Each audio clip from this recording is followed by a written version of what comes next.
చాలా పని చేసినాం. కంక్లూడ్ చేస్తున్నా సార్. ఇదేం పద్ధతి?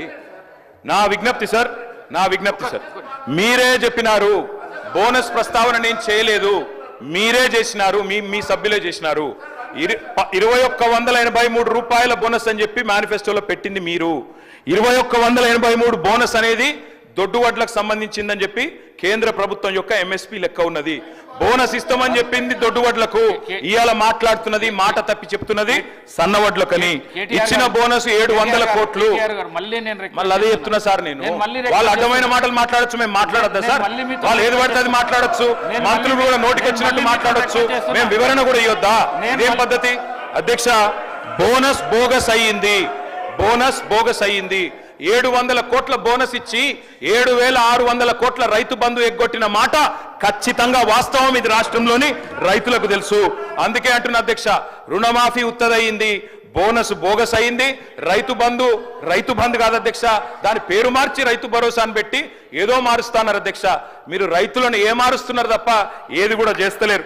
అధికారంలోకి వస్తే తొలి కేబినెట్ లోనే రైతు భరోసాకు చట్టబద్ధత, 6 గ్యారెంటీలకు చట్టబద్ధత అన్నారు. తొలి కేబినెట్ జరగలేదా ఇంకా? లేకపోతే తొలి సంవత్సరం దడిచినా కూడా ఒక యాదికి వస్తలేదా?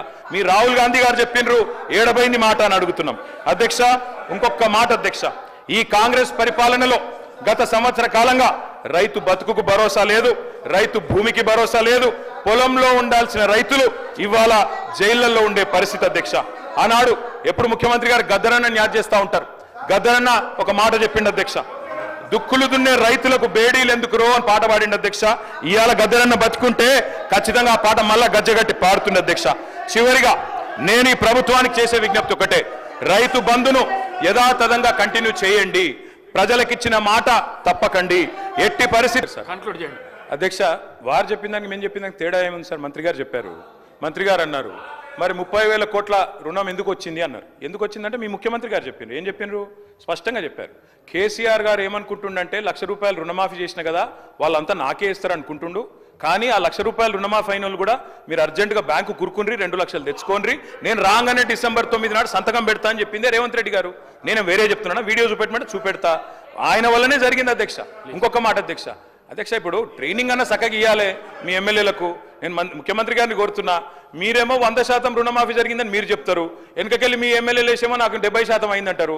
బయటనేమో రైతులు చారణ కాలేదని బయట రైతులు అంటున్నారు. ఏది కరెక్టో మీరు తెలుసుకోండి ముందు.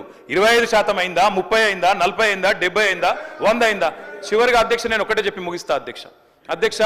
మేము ఈ ప్రభుత్వాన్ని ఒకటే కోరుతా ఉన్నాం. రైతు బంధు విషయంలో నేను నేపథ్యం చెప్పిన, తెలంగాణలో పెద్ద రైతు చిన్న రైతు అనే తేడా లేకుండా, ఉద్యోగస్తుడు లేదా ప్రైవేట్ ఉద్యోగి అనే వ్యత్యాసం లేకుండా, భూ యజమాని ఎవరుంటే వారికి వ్యవసాయ స్థిరీకరణ కోసం ఆనాడు తెలంగాణలో సాగు బాగు కావాలనే ఉద్దేశంతో మేము పనిచేసినాం. అందరికీ రైతు బంధు ఇచ్చినాం. మీరు కటింగులు పెట్టదలుచుకుంటే అది మీ ఇష్టం, మీ విఘ్నత. మేము ఆనాడు అందరికీ ఇచ్చే ప్రయత్నం చేసినాం. మీరు కూడా ఎలక్షన్లకు ముందు స్పష్టంగా చెప్పినారు, అందరికీ అన్ని అన్నారు, ఇలా కొందరికి కొన్ని అంటున్నారు. నేను ముఖ్యమంత్రి గారిని కోరుతా ఉన్నా, మీరు దయచేసి రైతులకు ఇచ్చిన ప్రతి వాగ్దానం నిలబెట్టుకోండి, అన్నదాత కోసం పనిచేయండి. కొడంగల్లో రైతులను జైల్లో పెట్టిన అదాని కోసం అట్లాంటి పనులు మాత్రం చేయకండి. అదేవిధంగా కేవలం కుటుంబం కోసం, అనుమూల కుటుంబం కోసం, బావమరిదికి అమృతం కోసం పనిచేయవద్దని ముఖ్యమంత్రిని కోరుతున్నాను.